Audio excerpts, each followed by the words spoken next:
आदित्य और उसके दोस्त गाड़ी में बैठे लाउड म्यूजिक सुनते और मौज मस्ती करते हुए आगे बढ़ रहे थे।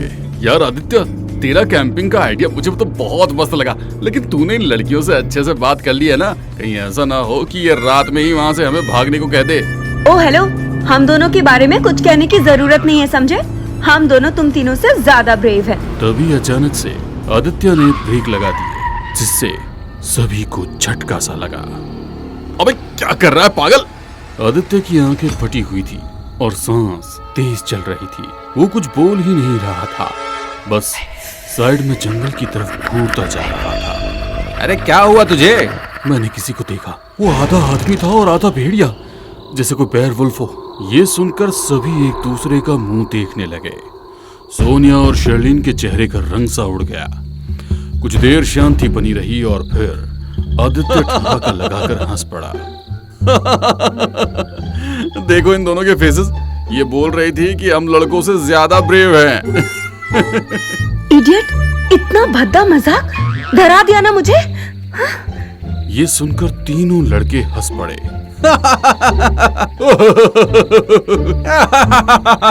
चलो कोई बात नहीं यार, जस्ट चिल। चल अब आगे बढ़ा ले भाई, कहीं असल में कोई वेयरवुल्फ ना आ जाए। ये लोग कुछ घंटों के सफर के बाद एक जगह पहुंचे, जहां इनको सामने एक टूटा हुआ पुल नजर आया। अरे ये पुल तो टूटा हुआ है, अब हम आगे कैसे जाएंगे? शिट, इस पुल को पार किए बिना तो हम वहां पहुंच ही नहीं सकते। वो यहाँ से 1 किलोमीटर ही आगे है। सिर्फ 1 किलोमीटर? तो ये बता कि वहाँ ऐसा क्या है जो यहाँ नहीं है? ऐसा तो कुछ नहीं है, बस हाँ वहाँ ज्यादातर लोग कैंपिंग करते हैं, इसलिए मैंने सोचा कि वहाँ जाना ही ठीक होगा। अरे वो भी जंगल, ये भी जंगल, तो फिर यहीं कैंप लगा लेते ना भाई। पुनीत की इस बात पर सभी ने अपने आसपास देखा और फिर उन्होंने वहीं पर कैंपिंग करने का फैसला किया। पुल से थोड़ी दूर पर घने जंगल के बीच उन्होंने 2 कैंप लगा डाले। उसके बाद उन्होंने कैंप के सामने आग लगाई और वहीं बैठ गए। तभी शर्लिन की नजर कैंप के बाहर पड़े एक खूंटे पर पड़ी। अरे यार, खूंटा यहाँ कैसे रह गया? अरे हमने 2 कैंप लगाए ना, उसमें 8 खूंटे लग गए हैं और ये एक फालतू बच गया है। ओह अच्छा, मुझे लगा कहीं किसी कैंप में खूंटा कम तो नहीं लग गया। ऐसी गलतियां लड़कियां करती हैं, लड़के नहीं। ये बात कहते ही तीनों लड़के हंस पड़े।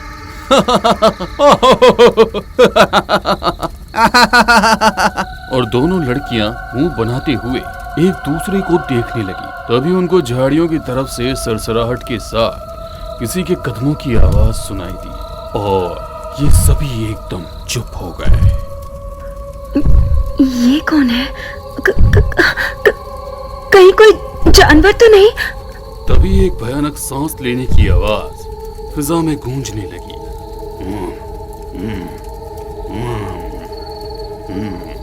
और ये पांचों अपनी जगह से उठ गए। यार मुझे बहुत डर लग रहा है।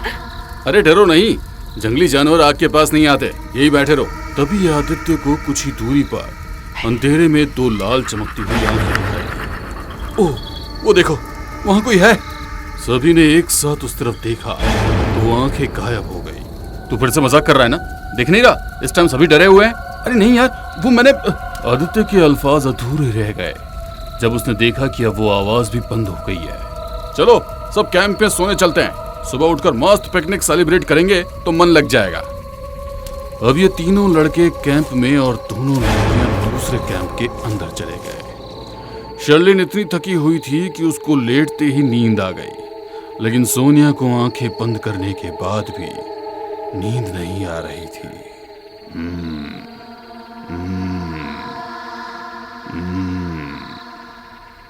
तेज सांस लेने की आवाज से वो उठ गया। उसने कैंप के कपड़े पर एक ऐसी परछाई देखी जैसे कोई आदमी अपने चारों हाथ पैरों पर कैंप के आसपास घूम रहा हो। शर्लिन उठो उठो, कोई कैंप के बाहर है। इस पर शर्लिन ने बिना आंख खोले नींद में ही जवाब दिया। यार मुझे बहुत नींद आ रही है, तू भी सो जा, क्यों परेशान कर रही है? यार प्लीज उठ जा। अरे सो जा यार, क्यों परेशान कर रही है? शर्लिन बहुत गहरी नींद में थी, इसलिए वो नहीं उठी। अब सोनिया को बहुत डर लगने लगा था और वो बार बार उसी परछाई को कैंप के आसपास देख रही थी। उसने हिम्मत की और कैंप से बाहर निकली। उसे ऐसा लगा जैसे कोई तेजी से सामने झाड़ियों की तरफ भागा हो। कौन है? तभी उसे अपने पीछे से आवाज आई। उसने पीछे पलटकर जो देखा तो उसकी आंखें खौफ से फट पड़ी। उसने देखा कि चारों हाथ पैरों पर एक नर भेड़िया उसकी तरफ भागा आ रहा है। उसके हाथ और पैरों के नाखून बहुत लंबे थे, जबड़ा खूंखार था और आंखें लाल लाल चमक रही थी। जैसे ही वो करीब आकर सोनिया के ऊपर कूदा, सोनिया ने जमीन पर पड़ा हुआ खूंटा उठाया और उसके सीने में मार दिया। उसके लगते ही वो बहुत जोरों से चिल्लाया। यह आवाज इतनी भयानक आवाज थी कि सोनिया के बाकी चारों दोस्त उठकर अपने कैंप के बाहर भागे। और जब उन्होंने देखा कि यह खूंखार नर भेड़िया जमीन पर पड़ा तड़प रहा है तो ये सभी डर गए। अरे ये क्या है? और क्या तुमने इसको मारा है सोनिया? सोनिया के मुंह से कुछ भी नहीं निकल पा रहा था। वो बहुत ज्यादा शॉक में थी और जमीन पर पड़े उस नर भेड़िए को देख रही थी। तभी वहां पर गांव के 2 लठेत आ गए। अरे इसको किसने मारा? किसने मारा इसे? बताओ जल्दी। हमें नहीं पता इसे किसने मारा। गाइस चलो यहाँ से फास्ट। ये पांचों उन्हें देखकर और ज्यादा डर गए और भागकर कार में बैठ गए। रुक जाओ, हमें बताओ किसको किसने मारा है। जिसने भी ऐसा किया है उसने ठीक नहीं किया, बहुत बड़ी गलती की है। ये पांचों इतने डरे हुए थे कि उन गांव वालों की बात सुने बिना ही वहां से भाग गए। सोनिया रिलैक्स, भूल जाओ उस बात को, सब ठीक हो जाएगा। सोनिया कुछ भी नहीं बोल पा रही थी। उसकी आंखों में उसी भयानक जीव नरभेड़िए का दृश्य बार बार घूम रहा था। शहर वापस आने के बाद भी सोनिया बहुत शोक में थी। अगले दिन रणवीर ने उसका मूड ठीक करने के लिए उसे पिक्चर दिखाने का सोचा और वो एक सिनेमा में पहुंचे। सोनिया ये पिक्चर आज ही लगी है, उम्मीद है कि इसे देखकर तुम्हारा मूड ठीक हो जाएगा। पिक्चर अभी शुरू ही हुई थी कि तभी सोनिया ने लंबी लंबी सांसें लेना शुरू कर दिया और उसकी सांसों में वही भयानक आवाज आने लगी।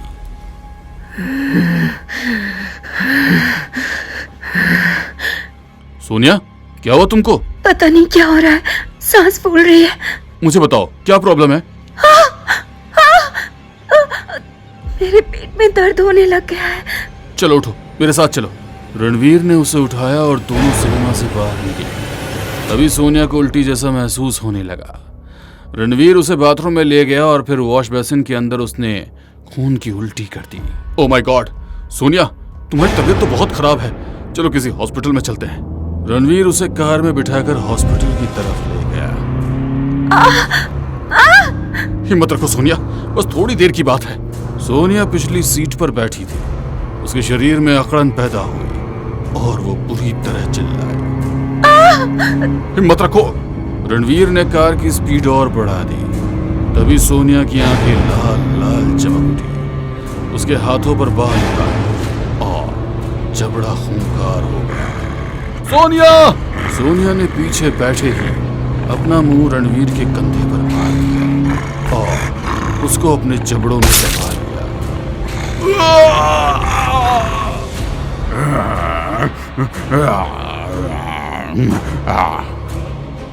रणवीर कसमसाने लगा। पूरी गाड़ी में खून ही खून फैल गया और रणवीर के शरीर ने हरकत करना बंद कर दिया। नरभेड़िया बन चुकी सोनिया ने ऊपर गर्दन उठाकर बहुत जोरों से हुंकार लगाए।